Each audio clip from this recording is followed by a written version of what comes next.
there's a promotion due at a job and someone is always on time and always has their assignments done, they're definitely going to get the position or the promotion way faster than someone who is always late or always has excuses for why they have something due late. You should always be well prepared at least an hour, maybe even 2 hours ahead of time. Time really is money. Anytime you're working for a job or you're working for someone or you have a client, you're not realizing that literally every second that you're spending on doing something is a moment lost that you could be making money or that you could be doing something that's going to make you money in the future. What's up guys, Jared McMore here. Today, once again, no vlog, but every day I'm going to do some lesson or video or something just to put it out there and to talk with you guys. Today I'm talking about scheduling your time effectively and using all the time you have to do something great in your life. I think one of the most important aspects of someone who's in the business world, or really someone who just has a job and is participating in daily life, is time efficiency.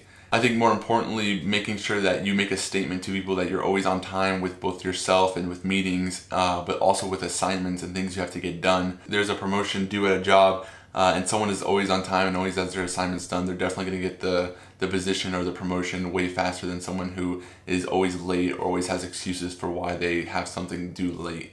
Like with all things, hopefully people in your life can accept a few emergencies here and there, but if you see yourself constantly making excuses every day for why you're late or why you're holding someone back from doing something, then that's no good. And I say all this with the mindset of knowing that I used to be just like that. I used to get assignments done late. I used to always slack on the way I would schedule things and the way I would do things.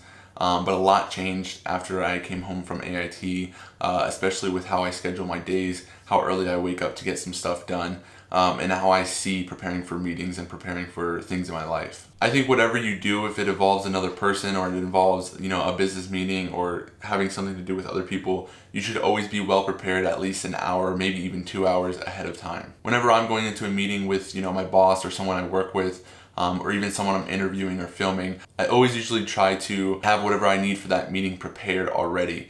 Whether that's a new design that I'm showing them, whether that's having the camera and lights where they should be, I just prepare well an hour or maybe even two before, depending on how important that meeting is.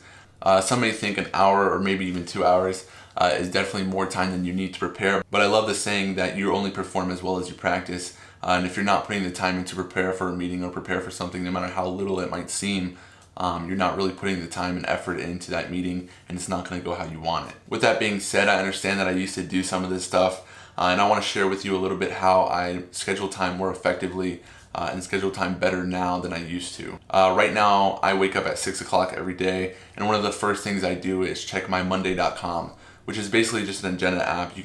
There's hundreds of agenda apps out there. I'm not promoting Monday.com. It's just what I like the best because it's visually appealing to me and really tells me what I need to get done and what I can strike off the list and what, something I'm working on compared to something I'm done with, compared to something that, I need to finish in 3 weeks. It tells me all that in a very efficient manner. And so the first thing I do when I wake up at 6 o'clock is check that Monday.com to see what's the most important thing I need to do on my list. I pretty much try to check off the most important thing and leave the least important thing for the last spot of the day or the last point of the day. This usually helps me with my time because I can see very visually where I have to be at certain times or what I have to do at certain times.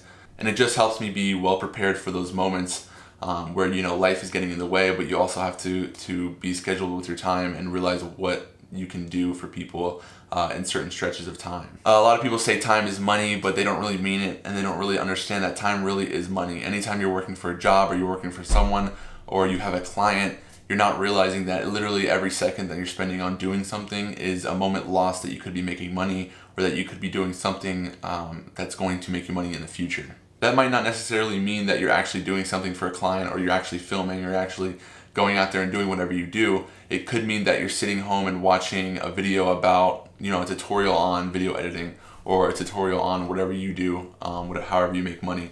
Or you might be reading a book about professional development, anything that you can do in that moment to get you better. So that kind of brings me to my next point, and it's what do I do with my downtime? Like I said, every moment is very important for professional development and personal development. And so I think downtime is something that in our society really play up the factor of, I have a little downtime. I can go watch a show or I can go to the movies or I can play video games for that downtime.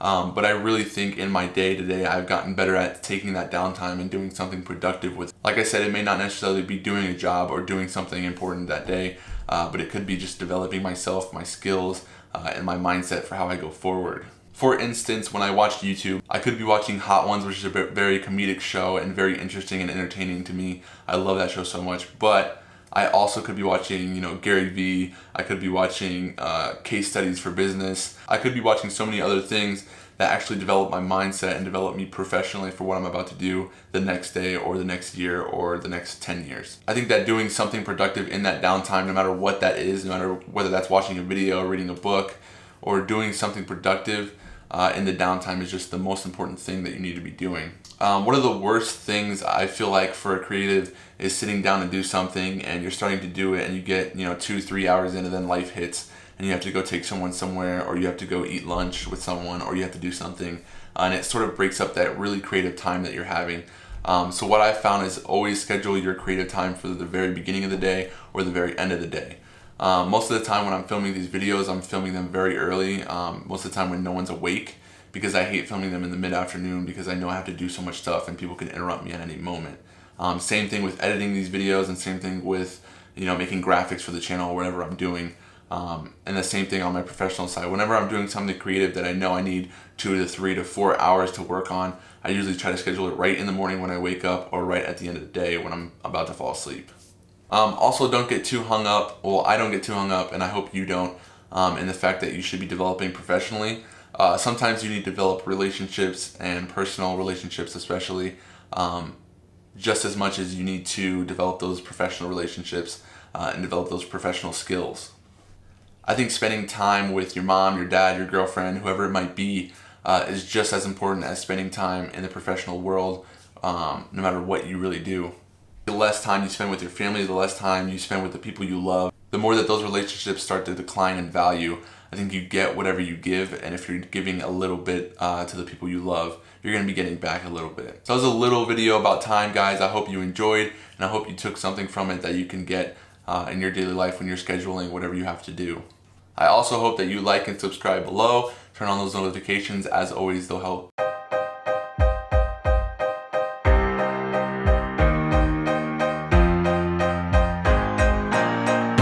I don't need recognition. I'm on a mission. I'm paying dues. I'm in position. I'm staying up. It's getting late. You're doing good. I'm doing great. Recognition. I'm on a mission. I'm paying dues. I'm in position. I'm staying up. It's getting late. You're doing good. I'm doing great. Hours of practice, they don't feel like working. Overthinking, I don't mean to let the pain and hurting. I was